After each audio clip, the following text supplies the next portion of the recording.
Hey, what's going on, guys? Coach Seth here. So today we're going to talk about the best strength training split for athletes. So if you're new here, my name is Seth Thomas. I'm a strength and conditioning coach, helping you become a better athlete for basketball. So if you're interested in more videos just like this one, make sure to subscribe and turn on notifications so you don't miss a single video. And as always, if you're interested in getting in basketball shape fast, I have a free 10-week conditioning program that's linked up in the description. So make sure to check that out if you are interested. So if you're new to strength training and you're new to training altogether, you might be wondering what a split is. What is a split? What does that mean? It's basically just separating your muscle groups into individual days. That's all it is. So there's a lot of things I could go into this and get really specific and really detailed.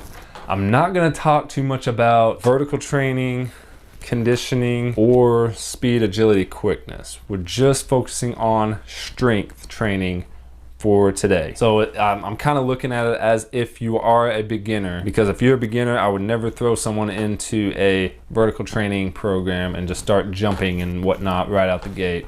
I like to build up that strength and everything and then lead into some vertical training stuff. So we're just gonna focus on strength training right now, and I'm gonna tell you my favorite split that I've grown to love, and I feel like it's the best for what I'm trying to do. And what I'm trying to do is be better for basketball. That's what I'm trying to do, because that's what I want to train my clients to be, right? I want my clients to have the best experience they can. The only way they can have the best experience is for me to share my knowledge with them and share my experience. I need to make sure I'm experienced in this. That's why I train my body the way I train my clients. So that's kind of why I do this, and this is what I've grown to know works best for me and what I think is best for basketball players or any athlete, really. So yeah, I believe this is the best and fastest way to build strength as an athlete. Like I said, this is the exact split that I do in my training. I'm always trying to gain strength. Eventually you're going to get to a point where it's like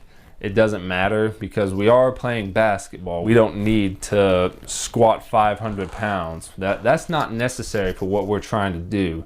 So we're gonna get to a point eventually where we don't need to focus at least as much on strength. I will probably go over the ideal complete training split for all the aspects of training in a separate video and get just a little bit more detailed. And I will talk about the days I do vertical training, conditioning, and speed, agility, quickness, and those type of things. I think that would be interesting to kind of give you guys a guidance of when to actually do those on which days. But for now, we'll just lead into the strength. So there's a lot of different splits out there. I've done the full body split where you do all the muscle groups in one day. So all upper body and all lower body as well. To me, that just seems like a nightmare. First of all, I don't want to work out all muscle groups in one day. That would take too long to me. It would take probably 2 to 2.5 hours at least to get through every muscle group. I like to do at least 2 exercises per muscle group, and that would just take too long for one. And for 2, I think that brings us to, if you're doing heavy on a certain exercise, you know you're going to be doing heavy on another exercise, unless you broke it up into separate days to where you didn't go heavy on every exercise in one day. But it's getting a little bit too complicated right now. But my point is, I don't want to over fatigue myself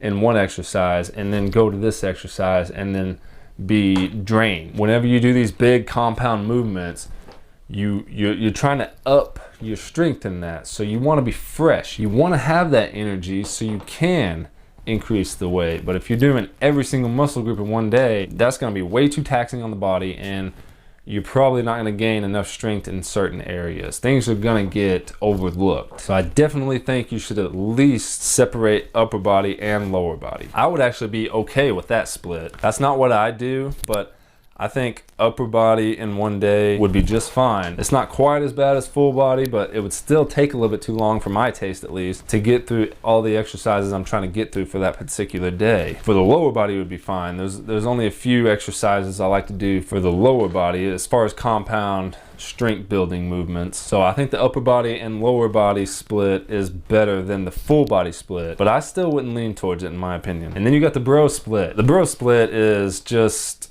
basically one muscle group on one day. You work chest on Monday, and then you work arms on Tuesday, and then you work shoulders on Wednesday, and then you work back on Thursday, and then you work legs on Friday or something like that. To me, that's, I don't know, I would never go to that. I mean, I kind of mix bodybuilding with athletic training, but that's mostly just a bodybuilding split. I don't even know if bodybuilders do that type of split. That's just never how I would put someone on a schedule. I would much rather have you do a push-pull leg split. So push-pull legs is what I do, and that's what my weekly training looks like. So for push, the main muscle groups is gonna be chest and triceps basically.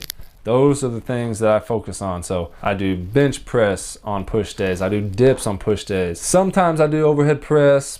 Honestly, sometimes I do overhead press on leg days, but the only reason I do that is because I do bench the same day. I think that's a little much to do overhead press and bench on the same day, but sometimes I do it on the push day as well. But those are the compound movements I do, and then I kind of work in some isolated movements after that, and maybe some variations of a bench press, and then a couple other chest exercises. And then on my pull day, obviously I'm gonna do some type of pull up. That's usually what I start with. I like to start with the compound movements because those are the strength building movements, the compound movements, the multi-joint movements. That's what's gonna build you strength the fastest. Do the compound movements first while you're fresh, and then start to work in the isolated movement. So on pull days, primary muscle groups are gonna be back and biceps usually. So there's a lot of different pulling exercises that I like to work with and kind of mix around and everything. And then with biceps, really all you can do with biceps is just curls. And it's such a small muscle group, I would even be okay with not doing biceps at all. And